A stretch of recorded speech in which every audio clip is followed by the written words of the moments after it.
Hello, this is Gayatri Sundarajan here with Mrs. Sansinidro to talk about the National History Day competition. So what is National History Day? So National History Day is a club that we run at the Addison Middle School, and it is connected with a national academic competition that asks kids to research a project that's connected to an annual theme, and then they present their project in a regional competition against other middle schools. Can you describe the National History Day process? Well, first you go to your first meeting and you kind of like formulate a little group with your friends or whoever you think you'll work best with. You don't have to think of a thesis right away. You have to do some research before you make a thesis, of course, because you have to have some background knowledge of that. That's basically up until like the last month, and the last half of maybe January and all of February, you'll be spending like making your project. How is this competition different at Addison than different schools? So what's really unique about the Addison program and something that Mr. Levy, the other advisor, and I really enjoy about it is that it's a choice, it's an elective activity, where many other schools make it a requirement part of upper level high school classes.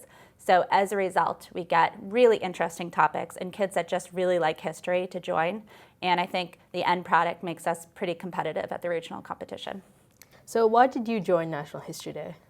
I joined because I thought it would be an exciting learning experience. I joined it because I've always really been interested in National History Day, and I saw other people compete in it, and it looked really interesting. So what was your project topic? Our project was on Eisenhower and how he altered the course of D-Day and World War II.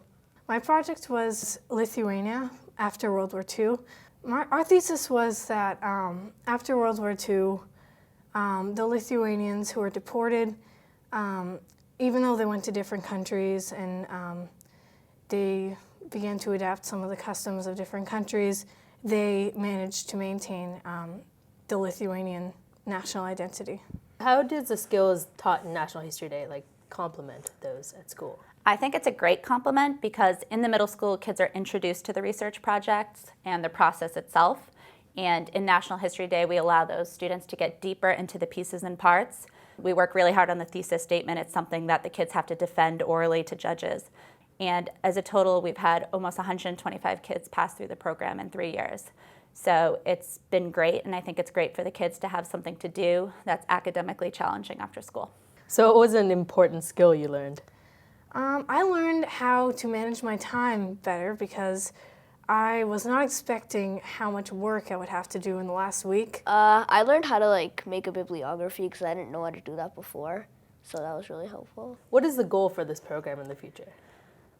We'd like to see it continue to grow, although we have so many students, we're not really recruiting at this time, but we've got some ideas of perhaps holding an Addison-based National History Day competition, have judging going on at the school, and then sending the top teams to the regional, where currently we send all the teams that are involved. So as the numbers continue to go up, that's something that we're thinking about doing, which would be great for the school, for the teachers, and the other students to come down and celebrate the projects. Thank you so much for joining us to hear about the National History Day competition.